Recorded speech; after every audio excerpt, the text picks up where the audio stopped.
Welcome back to the ownership economy. This week, Jahed is off in Davos, so it's just me alone. I took the opportunity to check back in with Sascha Kellert from Ownco and Jessica and Meir from Mintstars.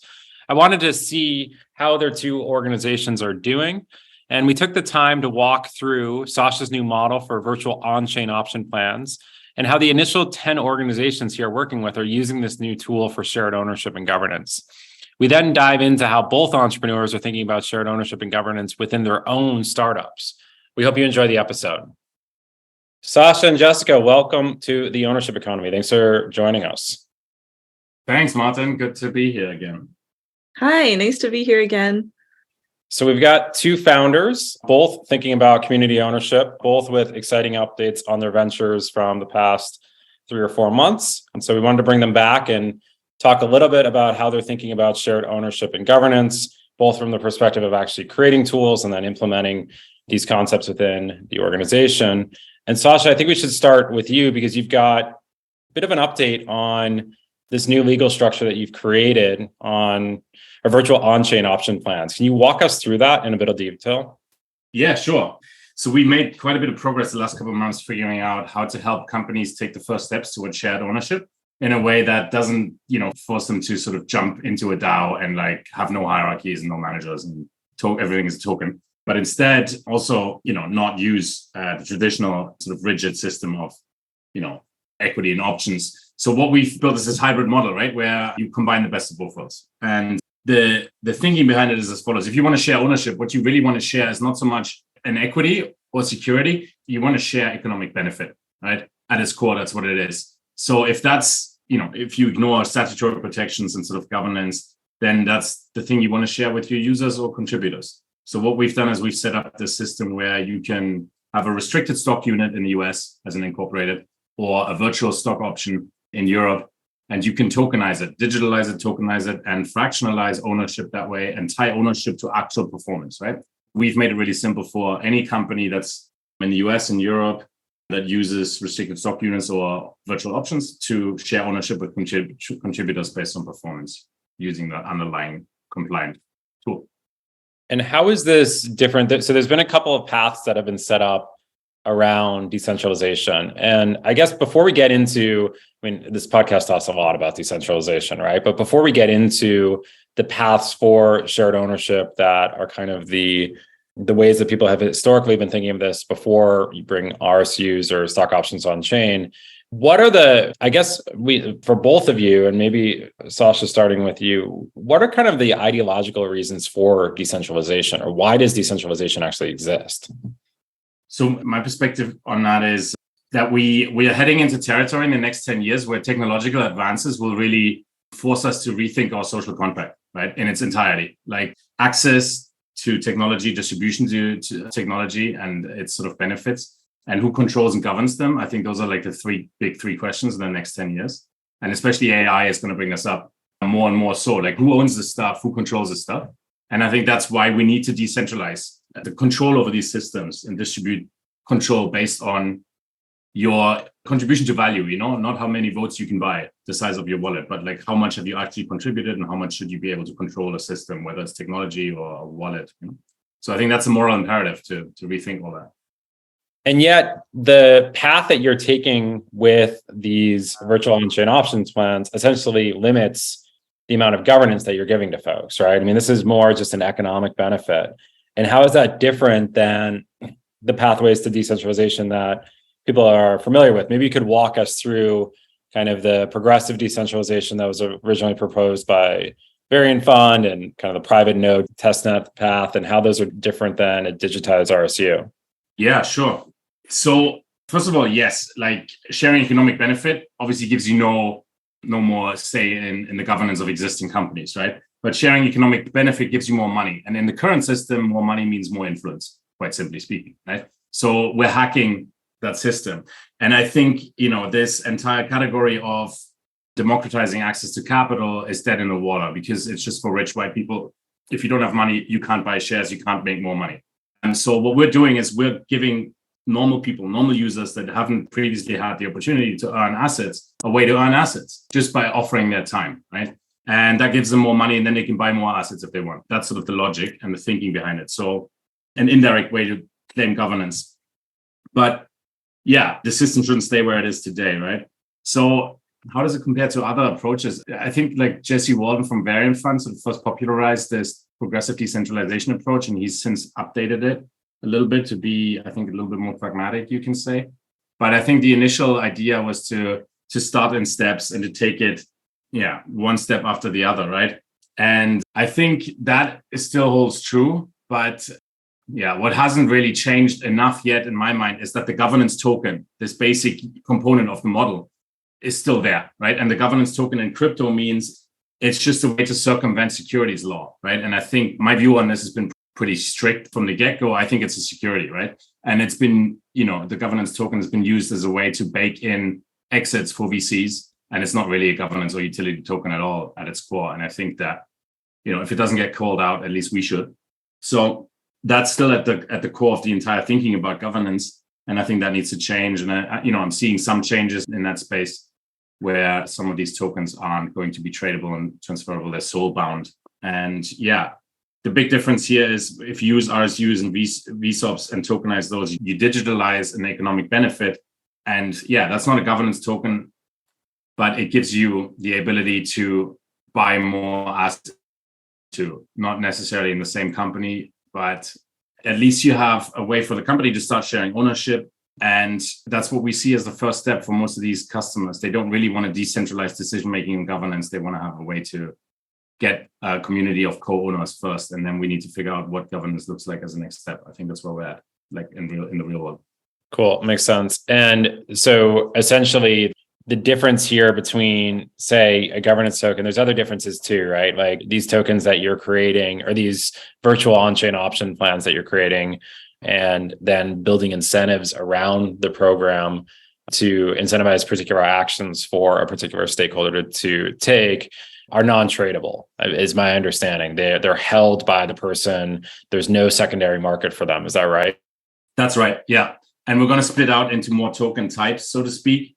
But we're not seeing a lot of demand from the market yet for anything else, There's been a lot of intellectual sort of thinking and like theories on all these different token types, but the normal traditional companies we speak with, they're very far away from that, So the governance token we have at the moment, the RSU VSOP token, it's going to be earned based on contribution. You can then connect it to a real world asset to make it something that's worth cash, or you can keep it as a utility token that is non-transferable, non-tradable, and doesn't have any cash value because it's not connected to an off-chain asset.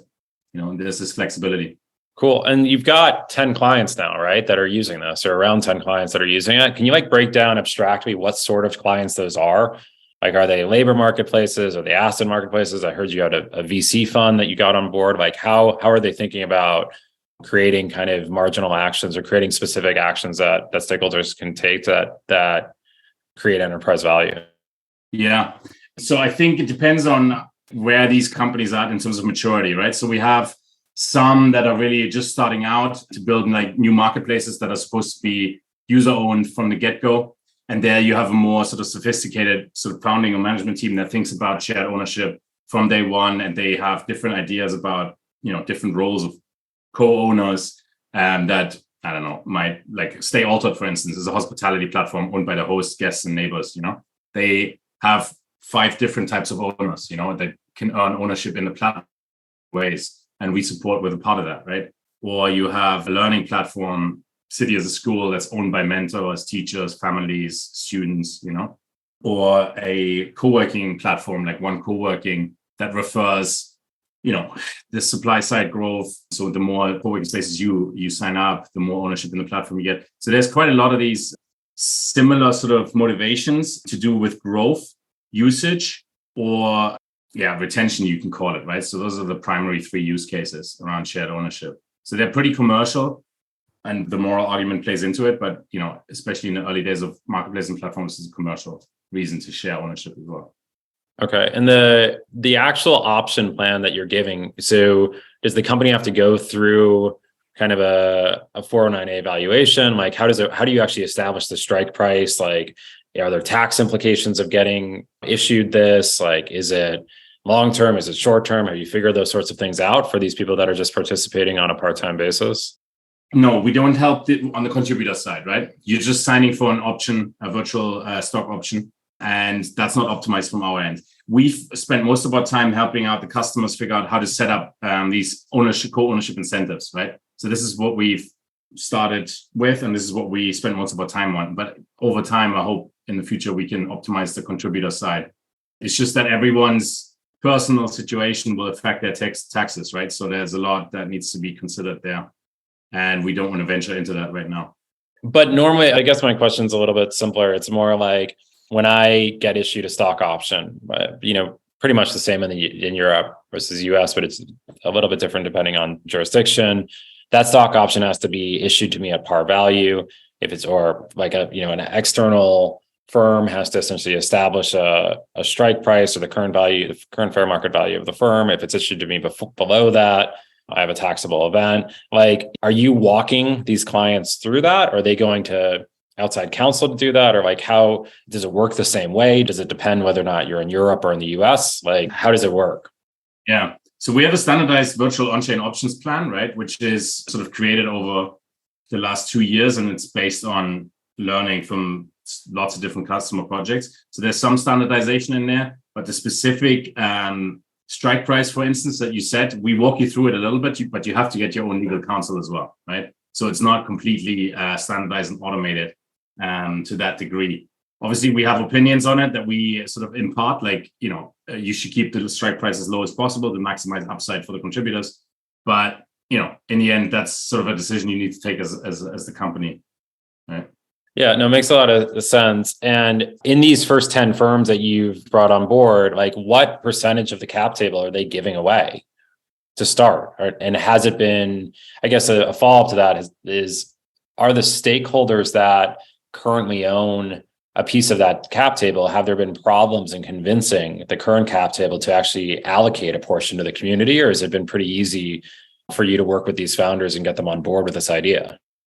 It's been easy to get the founders on board with the vision, shared ownership. I think everybody can get behind from a moral and economic perspective now. But convincing shareholders and the existing cap table to execute on that, that's a different story, And that's what we're still figuring out. So I think that will get easier. But what we've standardized is we have a standardized shareholder resolution that you can send around. We've all raised venture capital in the team over at Ownco. So we know how to manage investors. We know how to raise capital. We know how to manage shareholders. So we can help out with that a little bit. But every situation is different, right? And what we've seen is that most companies start with a really tiny percentage, right? So you start with, 0.2% of your cap table. And how we've designed this progressive decentralization approach now for our customers is in 3 steps, right? You start building a proof of concept, right? Start sharing ownership with a core group of your users that are champions of your cause and that you want to reward anyway, right? Use Ownco to share ownership with them based on contributions. And now you have a solid case internally you can use to convince your shareholders, right? To expand the cap table allocation that's for your community. So you need to start building conviction, building momentum, and having data internally to share with your shareholders and the rest of the community to expand the allocation for your community inside the cap table. And what's the largest, like the latest stage company that's participating in this out of these first 10?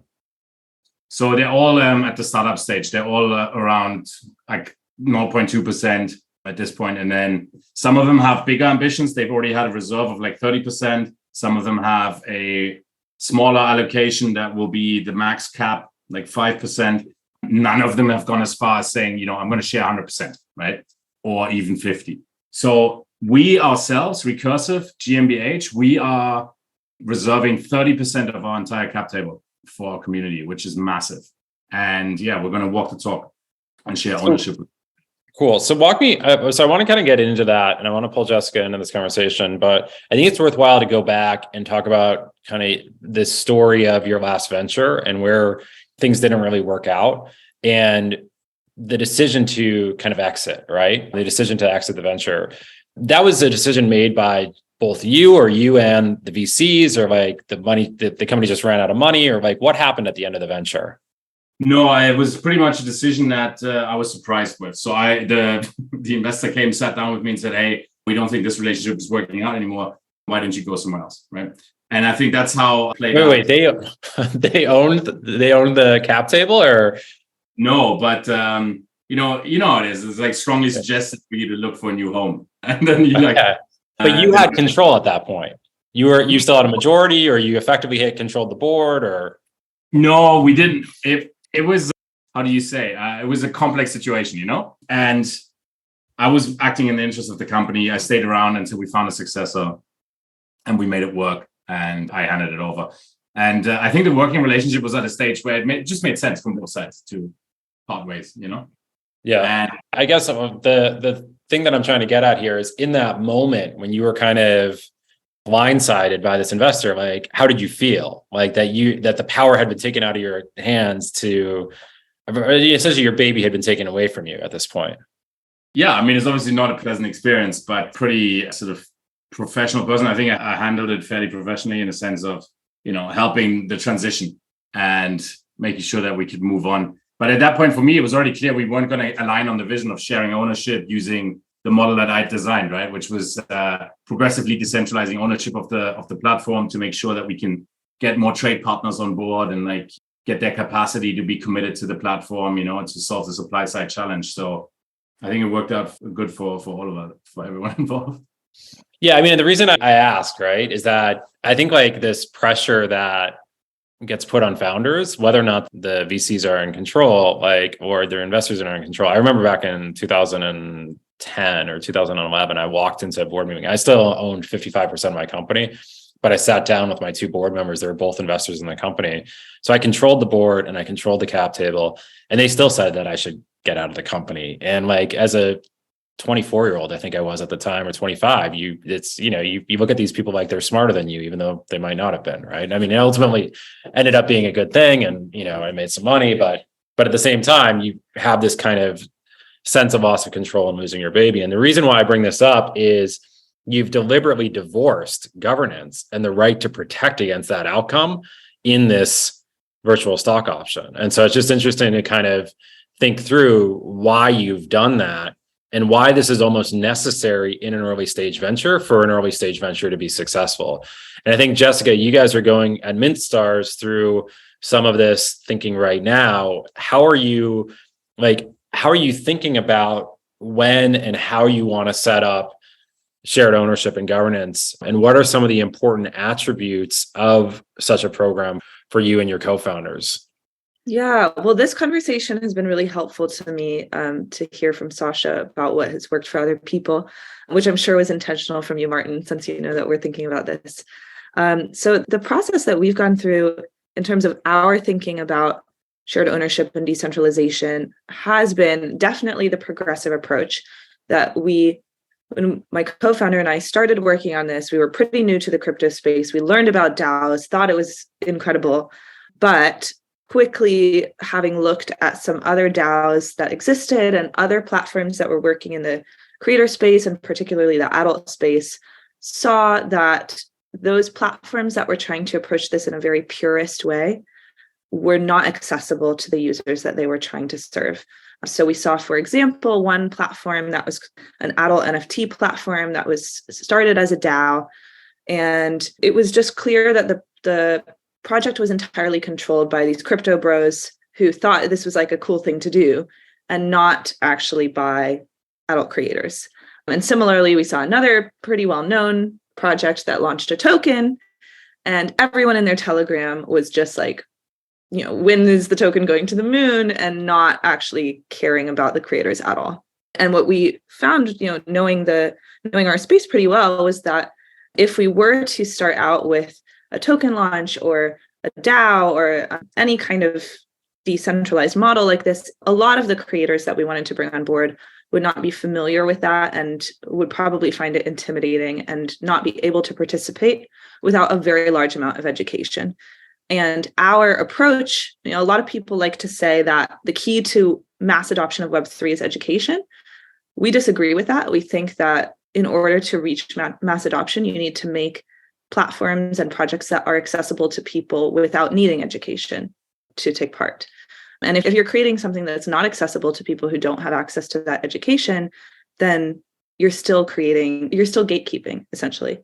And so our approach has been create our project in such a way that it feels very familiar, similar to other platforms that our creators are used to, and then gradually start to introduce more shared ownership and more voting rights and more decentralization. And maybe that will involve launching a token later. We're not really sure yet. We're exploring a few different options, DAOs, traditional co-op models, or kind of smaller shared ownership structures. So the way that we're doing that initially, built into our business model, there's already an element of shared ownership because we use NFTs to help creators have greater control over their content so that they earn money every time their content is shared, unlike the status quo where a lot of fans screenshot content, they put it on other sites, and the creator never earns anything from that. And the fans have ownership because fans can now make money from reselling content and are rewarded for helping creators grow. So there's already just that element of ownership in the business model. And then additionally, we ensure that all our users have self-custodied wallets on the platform so that they're the ones in control of their funds. So right now, that's kind of the element of decentralization on our platform, unlike other platforms like, say, OnlyFans or Patreon, where the platform itself is controlling the creator's funds and they can only cash out, say, every 2 weeks or every month, or they can get their funds frozen for months at a time, which has happened on some platforms. Our creators can cash out their funds immediately because they own their wallet. When a fan pays a creator, those funds go directly to the creator, don't even touch our accounts. We just take our platform fee. So that's the element of decentralization that works now. Another element of shared ownership that we're introducing from the beginning is creating a brand ambassador program where those users, as you mentioned, who are most engaged in promoting us, we've offered to share 20% of our first year's revenue with them. Now, that is not kind of an ideal purist model of shared ownership where they have shared equity, but it is something that they understand, and that is very easy for us to accomplish from the beginning. Another element is ensuring that we have creators who are investing in the platform. So we have one OnlyFans creator who is already invested. We have another quite big OnlyFans creator who is very likely going to invest soon. It's important to us that we have creators who have ownership in the company. But as you said, Sascha, that's not an ideal solution because it's only accessible to people with money. So I'm thinking a lot right now about how do we share ownership and voting rights further with all the creators on our platform moving forward. But it's a little bit of a difficult question because in this space, you'll have some creators who will be involved throughout, who are established and they're really invested in the platform and they're going to be core to helping us grow. And you have other creators who maybe they're just starting out as a creator and trying it out. Sometimes people do this for a few months and then they quit. So it's a question there about, do you give them a few tokens for every post they make? Or what do you do if a creator then decides to leave the platform? It's not easy. And I think people are still, it's kind of an exploratory experiment. Yeah, absolutely. So the questions you're asking, we see this from every single founder and CEO. They all have similar, sometimes almost the same questions. It's like, how many tokens do you give to which user at what time? What if they leave? And yeah, you're right. It's an exploratory space. I mean, there's still a lot that needs to be figured out there. And what we're trying to do is we're trying to bring all these companies together to answer these questions jointly, So we want to create these templates that allow us to, all pool the experiments and then just say, okay, this is your early adopter template and it distributes tokens like this and it claims them back like this, or there's a decay function to it because if the user leaves, it doesn't make sense anymore. Or there's this, I don't know, like the top contributor or top star template that then has the setting in there, checking via API, checking your system. If it's more than 90% usage every month or whatever metric you have, then you get a certain amount of tokens. And if you drop below, you lose them. These are the things we're trying to figure out. So I'd love to have a chat about that at some point. Yeah, that would be great. So I wanted you both on here at the same time, right? So I guess if you think about your own experiences as entrepreneurs, and I believe, Jessica, this is your first venture, but maybe I'm wrong about that. And Sascha, you were thrown out of your last company. So no, but seriously, like what fears do you have? It seems like it's fairly easy for a lot of founders in this space who are growing up with the ownership economy or have been exposed to this to give up ownership. That the concept of giving up ownership, I'm going to give away this, but it's going to make the pie bigger, seems to, particularly probably because of the early stage of the company and the the equity is kind of fake value at this stage. It becomes easier to give something away that doesn't have a lot of liquid value. But in your own experiences, what worries or fears do you have around giving up governance or structuring governance as you think about kind of the next 3 to 7 years you're going to put into these ventures, and the fact that you probably want to get something out of these ventures financially, right? And you want to ensure that you're able to navigate this to a successful exit. Maybe Sascha, we could start with you because you've been through this one time before and seen kind of an outcome where that didn't happen. Yeah, you could say that. We've had a mini exit with the first company. I'm sorry to put you on the spot like this, man. I don't mean to. It's all good. I have so many. 7 out of 10 ventures, right? So it's fairly common. I've got cool stories from the trenches. I'll tell you that. No, but so I'm honestly not in it for the exit. As long as I can live comfortably, I'm okay. I'm really doing this because I want to change things. Would it be nice to have more money? Sure, up to a point, right? Not going to lie about that. But that's not why I'm in it for. And also, I think, the way I think about this is different. We're literally trying to build a network organization where the initial entity that starts things will over time just be another node in the network, which means there can be an exit for us and our shareholders, but that doesn't mean there can't be more nodes in the future organization that might be bigger, And this is really, we're trying to innovate where it starts with I think you have to unpack that, because for someone who's not looked at some of these models, maybe you could just walk through exactly what you mean by that. Yeah. So you're going to take the 30% of this cap table, right? And effectively build these nodes. And how will you do that? Yeah. So we're doing that right now. We're looking for talented people to join us who would be essentially running a new team, a new entity that's part of this network, right? So let's say we have let's do a really simple example as an external sales node, right? So there's someone who is really good at, convincing education platforms to share ownership. So this person comes to us and says, I want to bring your product Ownco to market inside of this vertical. And then we say, okay, we're going to fund you with, you could call it universal basic income, where we pay you for 3 months. In that 3 months, you help us onboard 1 or 2 customers or whatever.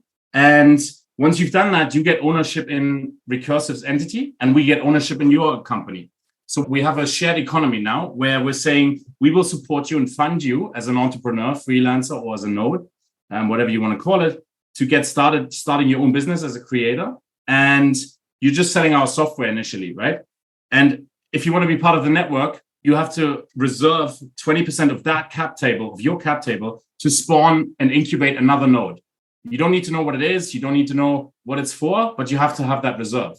So we're forcing everyone who works with us inside of our network organization to effectively create a reserve and for a new node. So this way, you now have the first node might spawn another node and another node and another node. And that creates a resilient system where any one of these nodes could be the next billion-dollar company, right? And successful businesses breed successful businesses. That's the whole idea behind it, right? So now we're sharing upside as a network. We're mutualizing risk. If one of the nodes dies, the other ones can still survive, So it really changes how you think about organizations and sharing ownership.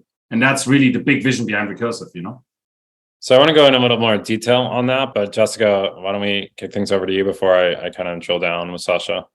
Sure. So the question was, what are our worries about decentralization and particularly of governance, right?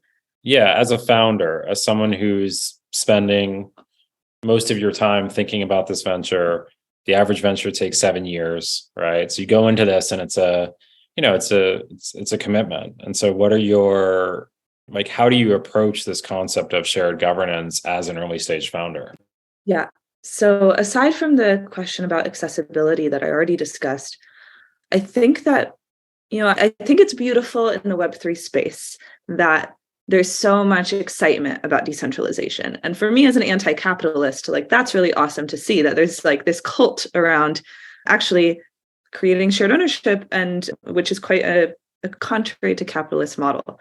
However, I think that there's some over-romanticization of decentralization in the space, and that people in the space kind of view decentralization as an inherent good. And I'm a political scientist, so there's a lot of literature in political science debating what's the benefit of more decentralized versus centralized governance and the trade-offs that involves.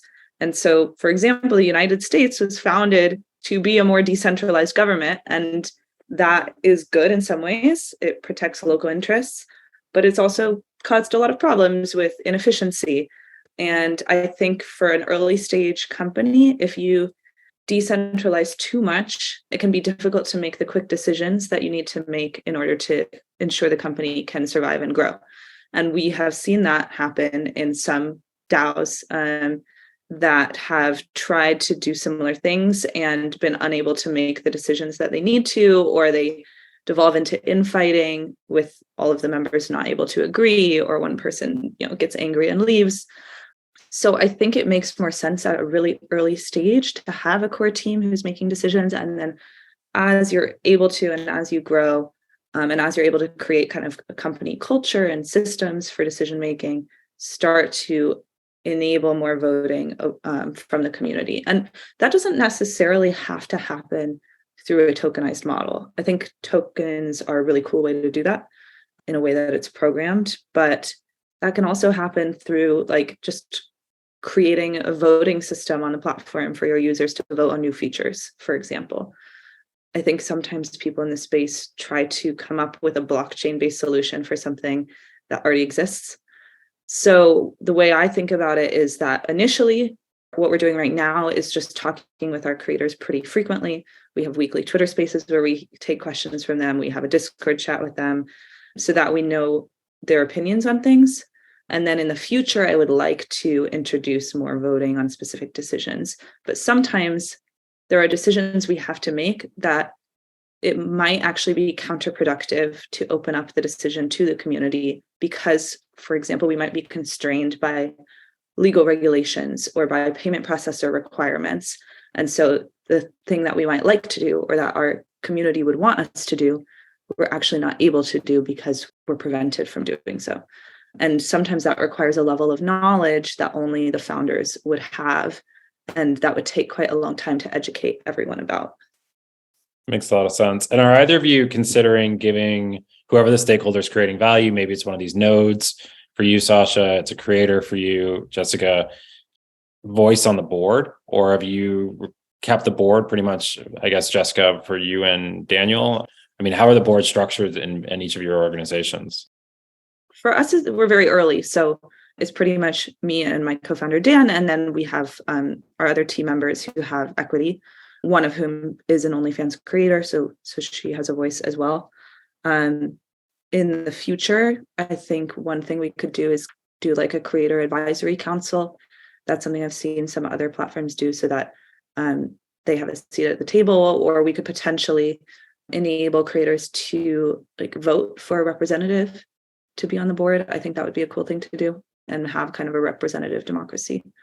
Makes a lot of sense. I mean, that's worked well obviously in the supervisory boards and in German law, where you've got a lot of the co-determination law, where you've got employees and labor unions on the board, and a bunch of Scandinavian countries as well. Once they hit a certain size, I guess the question becomes at what stage do you do that? And are there triggers once you hit a certain revenue threshold or employee threshold?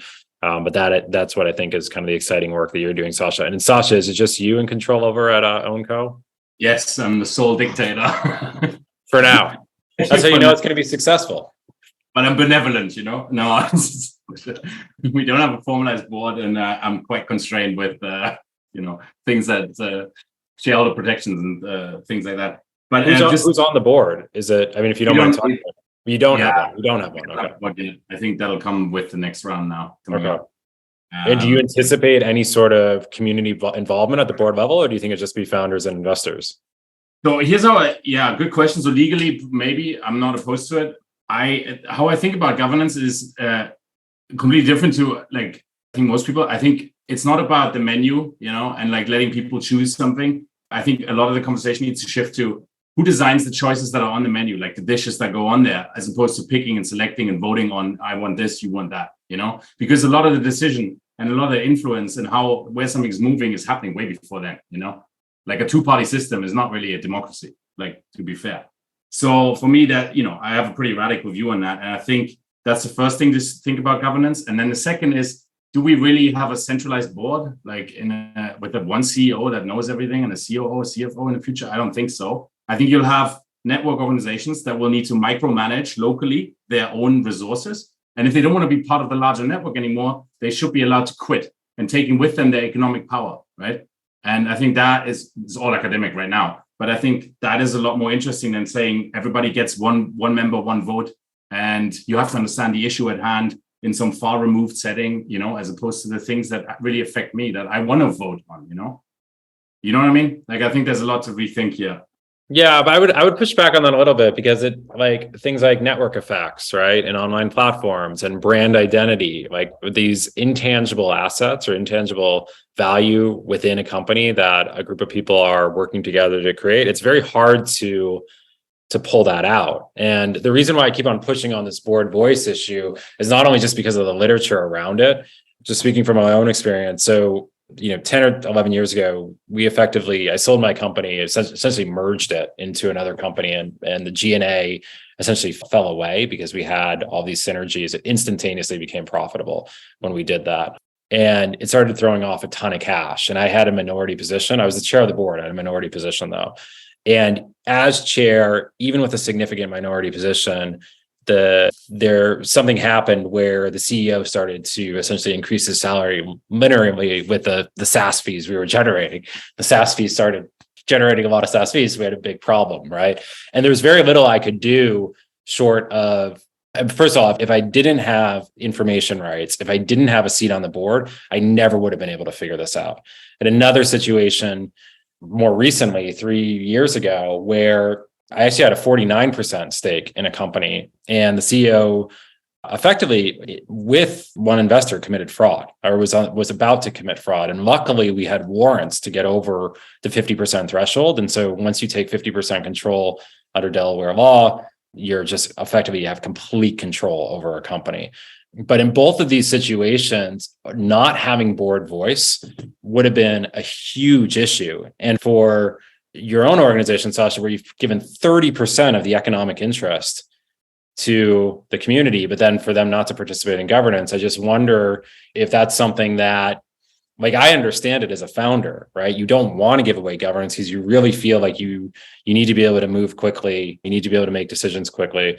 But at the same time, I wonder if maybe the model here is going to be that, in these sorts of organizations like Mintstars, like Ownco, once they achieve a certain valuation, there is that seat on the board for whatever that stakeholder is that's creating value, the creator, the node in your network, whoever it is. And maybe that should be part of the organizational design in these organizations that are trying to, I think, avoid the cooperative model, because there's so many pitfalls in the cooperative model. But at the same time, the cooperative model really identified that you need that governance to some extent to solve against situations where you walk into a room and people say, yeah, maybe you shouldn't be here anymore, right? Or the situation with Juno and Get, where the drivers were involved and then they got nothing out of it, right? So having a seat at the table, being in the room, and having that articulated through voice, I think is quite important here.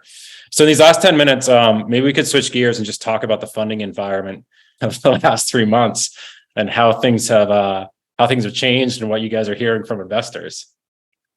Or not. We don't have to.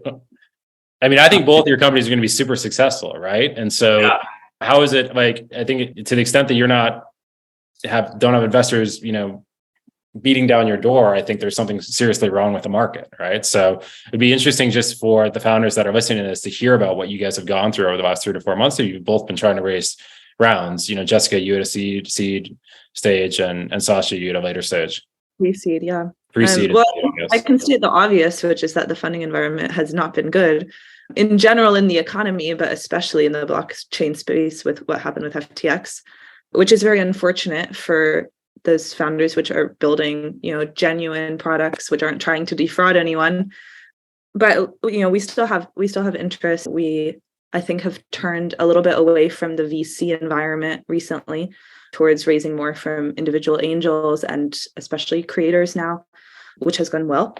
I think that individuals are perhaps a little bit less scared off than VCs, which are even struggling to raise from their own LPs. Like, we had one VC that was quite interested in investing, but then admitted to us after stringing us along for quite a while that actually they didn't have the funds or the liquidity to invest, and they thought they were going to be able to close their fund. And actually hadn't been able to.